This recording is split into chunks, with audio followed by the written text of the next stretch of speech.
with the investment that you made. In other words, whatever it costs to come out here, I think that you're definitely getting even or better money based upon what your expectations are. Let me ask a question here just about this. Just let me ask a question. Show of hands quickly. How many people in the room had your company send you? You're on the company dime. So about 75%. So here's another one. Curious. If your company didn't foot the bill for it, how many of those people would still come? That's great.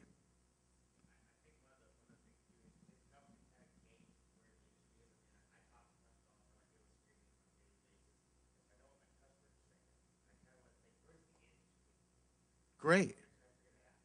No, and that's great. I mean, to me, the quest for knowledge is really what drives us, right? I mean, doing it for your, like, I wouldn't miss a Blackhat. I just wouldn't. I mean, I'm not going to pick up the same things as hacking an ATM machine and stuff like that. But just knowing and listening to people, it's worth it for me. I mean, in my own, just knowing. I mean, but I don't think that. I just think that your investments have to align with the expectation. Sir.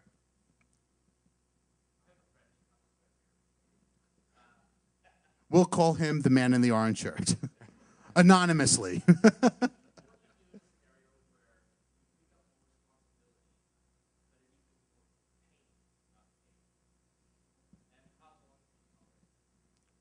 Depends on how much of a masochist you are to some extent. So is your friend wearing a black shirt right now? Okay. Yeah. So you've gotten a bunch of your friend has gotten a lot of work dumped on them.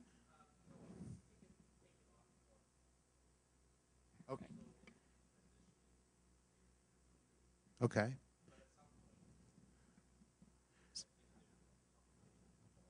So I completely agree, and this is something, I keep going back to the model we were using this morning because I think it's a really effective model. If you think about it like a company thinks about it, often a company will take less on a deal initially with the promise that they'll make more later, right? You're not going to do that indefinitely. You're not going to lose money on a deal. You're not going to go into bankruptcy to make sure that happens. But there is always a good reason to have some short-term pain to prove that you can handle the responsibility, and then after some amount of time, expand that deal larger and get more compensation. So here's like my favorite, right? And the hardest thing for me in owning my own business that I thought was going to be easy was managing people, and it took me I don't think that I'm really great at it now, but I'm getting better at it, right? But I think the interesting thing is that a lot of folks, they believe that if I ask you to take on responsibility, as soon as I ask you to do that, pay me, and then I'll go do it. Now, the way it really works, though, in business is that I give you the opportunity, and that's what they have to look at, is the opportunity to build more skills, take on more responsibility, and show my value. Once I'm able to do that, now I've created two forms of value. I've created internal value, and now your friend has gotten external value too. So even if your friend's current employer doesn't see the value, that person now has more marketplace value. So you tell your friend with 3 kids to look at it as an opportunity and make sure your friend takes his wife out to dinner. Ultimately, we're not paid on our potential. We're paid on what we've done. Not on what we're going to do, but on what we've done. My company doesn't get paid based on, we think you're going to be good at this pen test. We get paid because we've demonstrated a whole lot of success at doing that kind of thing. Lee doesn't get paid randomly to hire people. He gets paid, that's why they don't hire Lee to do pen tests and me to recruit. Thank God. We both have the potential, I'm sure, but because we've demonstrated that we're good at one thing and we have a long history of that, we get paid well for it. And it's one of those situations, if you're not able to demonstrate it yet, they're not going to pay you for it yet. And so you have to take that opportunity as a somewhat variable window to give yourself the time to actually generate the history to say, okay, I have done this, pay me. Not, I could do this someday, pay me. You know, the biggest thing that I see is guys go back to get their MBAs, and they say, well, I just came back from, so get me a better job now, because now I have my MBA. I'm like, well, what have you done with it? Exactly. You just got it. I mean, so great, you've passed some tests. Show me how you've made an impact with that new knowledge. Show me how you've applied that new knowledge. Give me some demonstrated results that make you then more marketable. Exactly. Somebody over here had a question. Can you give some specific examples of what you think of really effective career investments that you've seen in the past? You want to take that one? I mean, I think it really depends. Career investments are so personal that it depends on the job. One of the most effective career investments I ever did was I became a certified hypnotherapist. You're all Totally random. You're all going to give Mike your money after Yes. the talk, by the way. It's very profitable that way. Eat more popcorn. No, and it was an incredibly profitable thing for me because I do a lot of social engineering work. It tied in very directly to what I do. It's also way out there for this industry. I know of 3 other people in the industry who are like that. We talked about being unique. So, but it's personal. I wouldn't recommend to any of you in the audience to go do that because that probably wouldn't do you any good. so let's apply it to you. What do you see as your long-term career goal? Okay. What Do you have an intermediate career goal?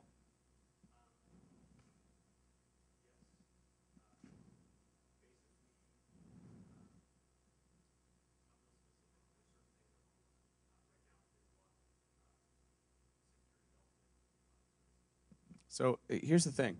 It's really hard to put in context what a good investment is. We had a slide in the deck earlier with a Yogi Berra quote. If you don't know where you're going, you're going to end up everywhere or something like that. I don't remember what the quote was. But basically, if you don't have a goal, it's really hard to assess the return on investment and whether or not you can get there. Yeah, it's in the planning slides, Lee. It's up earlier. I'm not a master of PowerPoint.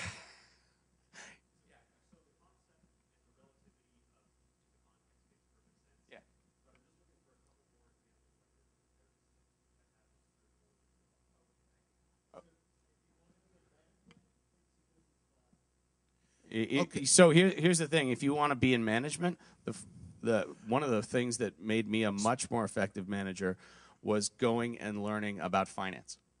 Go take an entry-level college course on accounting. So if you want to get involved with, say, cloud computing and stuff, so the Cloud Security Alliance, I'd volunteer for a project of some sort. That would be a very low-cost career investment that you will probably get a huge return on if you take it seriously. And you're going to get around some really smart people. I mean, if you're into application security, maybe volunteer for an OWASP type project. I mean, those are like things that you might apply to your desired area. Go ahead.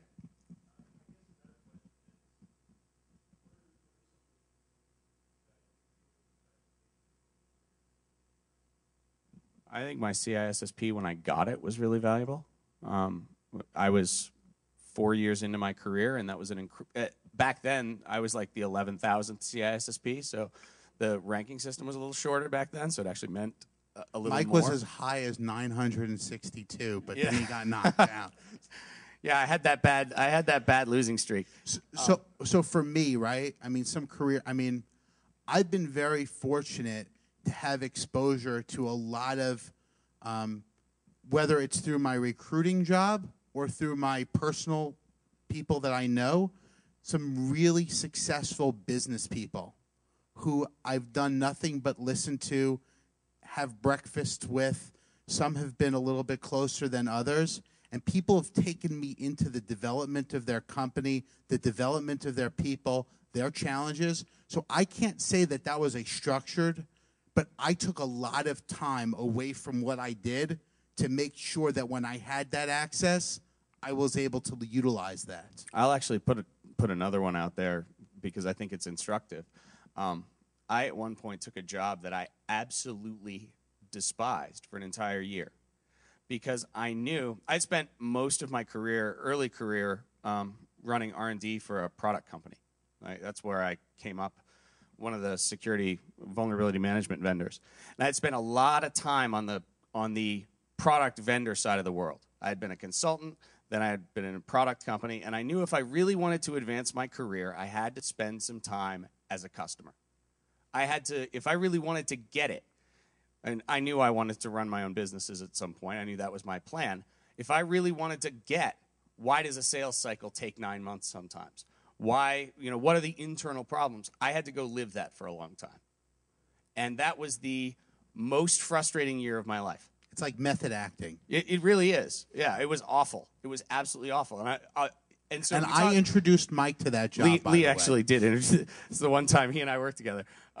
In all offense, in all honesty, though, the chief security officer who directly hired Mike, who they were like kindred spirits, he actually left his job basically like 3 weeks after Mike started, and that was unbeknownst to me. Yeah, it was kind of funny. That was weird. But anyhow, but the point is, sometimes an investment is the next job you take.